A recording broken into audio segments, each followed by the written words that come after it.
बलराज साहनी बॉलीवुड के नामवर अदाकार थे। एक वक्त था जब सिनेमा का दूसरा नाम बलराज साहनी था और बलराज साहनी को सिनेमा कहा जाता था। ये 1913 में रावलपिंडी में पैदा हुए, गार्डन कॉलेज में पढ़ते रहे, फिर गवर्नमेंट कॉलेज लाहौर चले गए।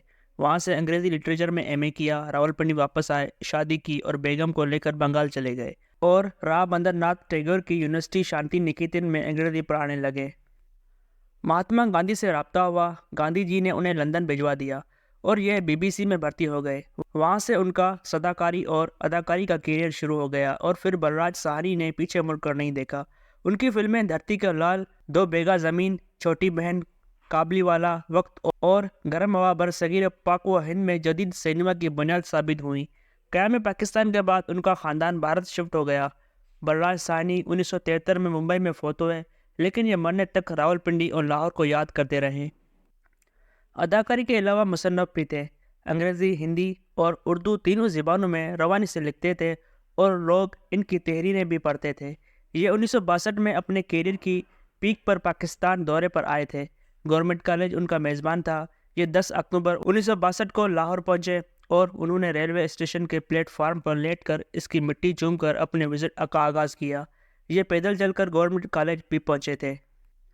इस वक्त ये पाकिस्तान में भी बहुत मकबूल थे। चुनाचा हर जगह लोगों ने उनका खुले दिल से इस्तकबाल किया और उन पर अपनी मोहब्बतें निछावर की। डॉक्टर नज़ीर अहमद इस वक्त गवर्नमेंट कॉलेज के प्रिंसिपल थे। ये अपने ज़माने के इंतहाई मशहूर मौलम और दानिश्वर थे।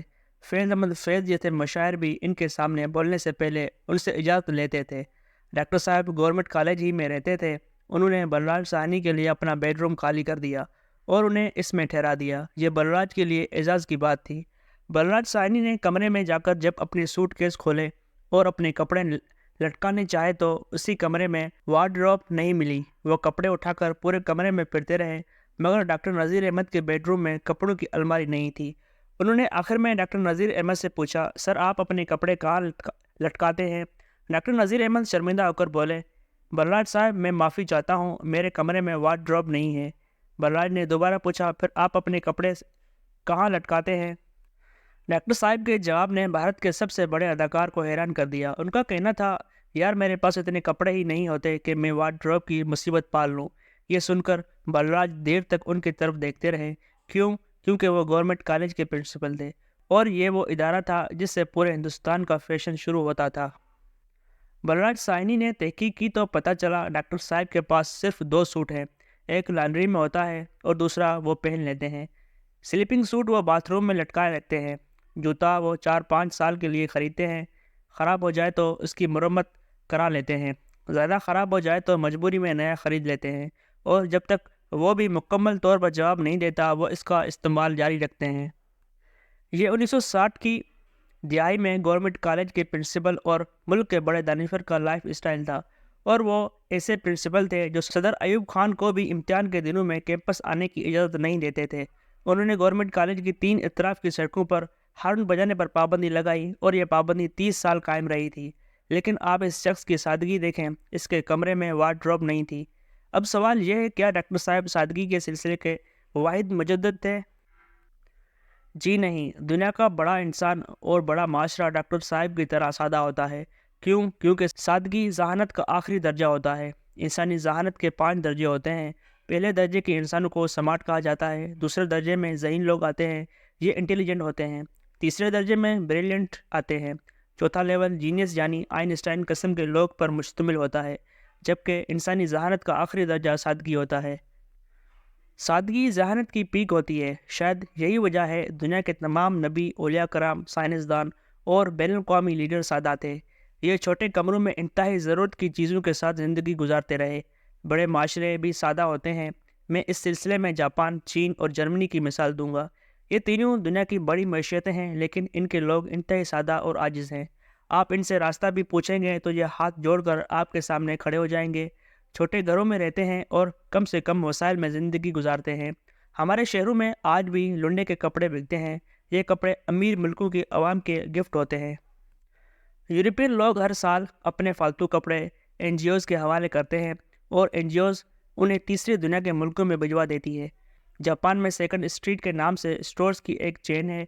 इसमें सेकंड हैंड एशिया बिकती है। آپ کو وہاں جرابوں سے لے کر رولیکس کی گھڑیاں تک مل جاتی ہیں۔ جاپانی لوگ تھوڑا سا عرصہ استعمال کے بعد اشیاء کو آدھی قیمت میں بیچ دیتے ہیں اور اسٹورز انہیں دوبارہ فروخت کر دیتے ہیں اور انہیں استعمال کرتے ہوئے کسی کو برا نہیں لگتا۔ آپ کو یہ سادگی دنیا کے بڑے لوگوں میں بھی ملتی ہے۔ موراجی دیسائی بھارت کے وزیر اعظم تھے۔ ان کے بارے میں مشہور تھا ان کے پاس 2 پاجامے اور 3 کرتے تھے۔ یہ برسوں یہ کپڑے پہنتے رہے۔ جب وہ پھٹ گئے تو ان کی بیگم نے کرتے کاٹ کر رومال بنا دیے اور دیسائی صاحب باقی زندگی وہ رومال استعمال کرتے رہے۔ ایپل کمپنی کے بانی اور مالک اسٹیو جابز نے پوری زندگی جینز کی سستی پینٹ اور $10 کی سیاہ شرٹ پہنی۔ اس کے کمرے میں فرنیچر بھی نہیں تھا۔ وہ فرش پر سوتا تھا اور انتہائی تھوڑی اور سستی خوراک کھاتا تھا۔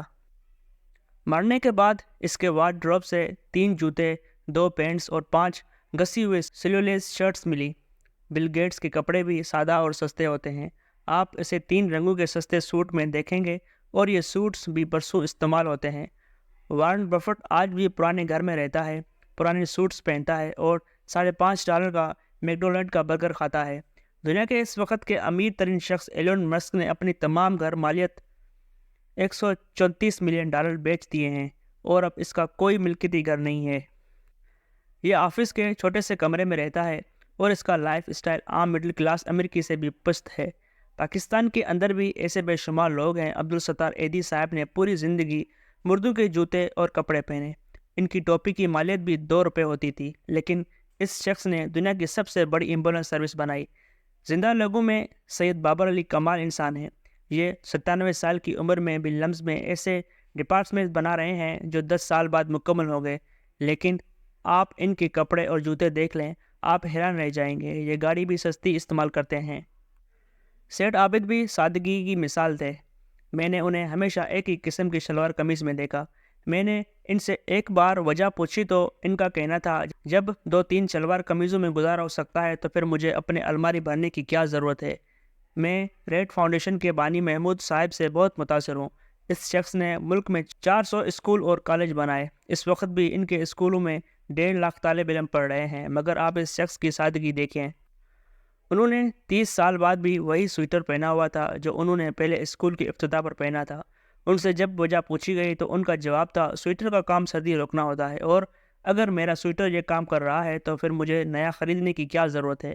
اس سے رقم بھی ضائع ہوگی اور اسے محفوظ رکھنے کی کلفت بھی اٹھانی پڑے گی اور کسی ایسے شخص کی حق تلفی بھی ہوگی جس کے پاس سویٹر نہیں ہے۔ یہ سن کر میرا دل چاہا میں آگے بڑھ کر ان کا سویٹر چوم لوں۔ میں نے ایک بار حساب لگایا میں سردیوں میں کتنی جیکٹس اور سویٹرز استعمال کرتا ہوں۔ پتہ چلا سردیوں کے صرف 3 ماہ ہوتے ہیں اور ان میں بھی شدید سردی صرف 20 دن پڑتی ہے۔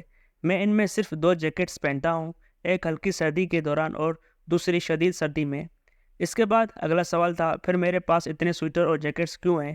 میرے پاس اس کا کوئی جواب نہیں تھا۔ یقیناً میں بھی ان لوگوں میں شامل ہوں جن کی ذہنی افلاس ختم نہیں ہو سکی اور یہ وارڈروبز کو ناک تک بھر کر خود کو رئیس سمجھتے ہیں، اور وارڈروب بھرو کی اس خیال میں یہ بھی بھول جاتے ہیں کہ وارڈروبز والے لوگ بڑے نہیں ہوتے۔